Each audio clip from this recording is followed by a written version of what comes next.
Let us now shift our focus towards Central Africa, where fighting between the Chadian army and the terror group Boko Haram has further escalated. In the latest, reports suggest that at least 15 to 17 Chadian army soldiers were killed in a weekend attack in the Lake Chad region. The Chadian army says that at least 32 soldiers were wounded in the attack. However, the army did not provide further details about the incident. Now, media reports suggest that the attack happened on the Carrier Island in the northwest of the Lake Chad region. Chad's army also claimed that 96 Boko Haram terrorists were also killed.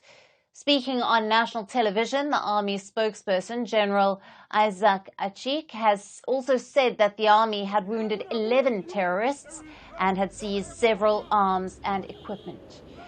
Taking to social media, the President of Chad, Mahamat Idriss Deby, saluted the bravery of the soldiers and extended condolences to their families, while assuring the public that the operation that he launched last month to dislodge the terrorists remains on track. Reports suggest that Facebook pages linked to the Zaghawa ethnic group, to which President Deby also belongs, on Sunday announced the death of around 10 officers from their community in the fighting. Now, the latest attack comes just days after Chad's military conducted an airstrike against Boko Haram terrorists, which the president said had wounded and killed many. We launched our attack by air. We carried out several strikes on enemy positions. Many were killed and many wounded. I'm going to say that the Chadian army is going to win. I dare to believe that the army will win. I pray to Almighty God that our army will be able to defeat these barbarians who kill children and slit their throats. So these people deserve no pity, and God is always with the righteous. And I believe that God will support our army. God will be on the side of the righteous and the Chadian National Army. The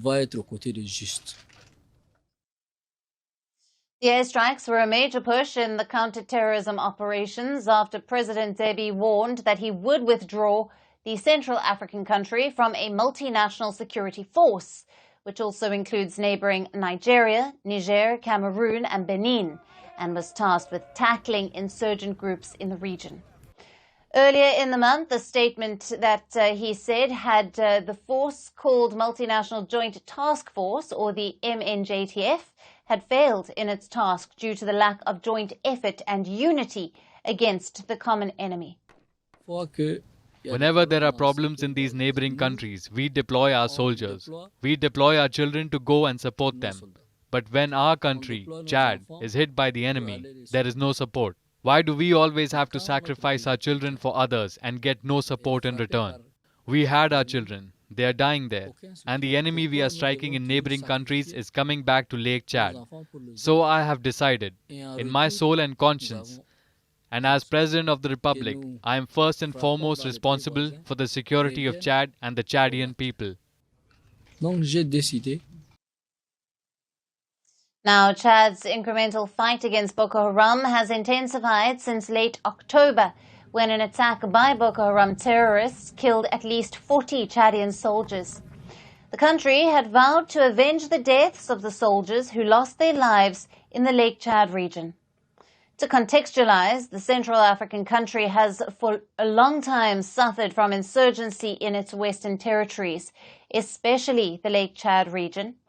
The region is notorious for both Boko Haram and its offshoot Islamic State West Africa province, who carry out regular attacks on the country's army and civilians.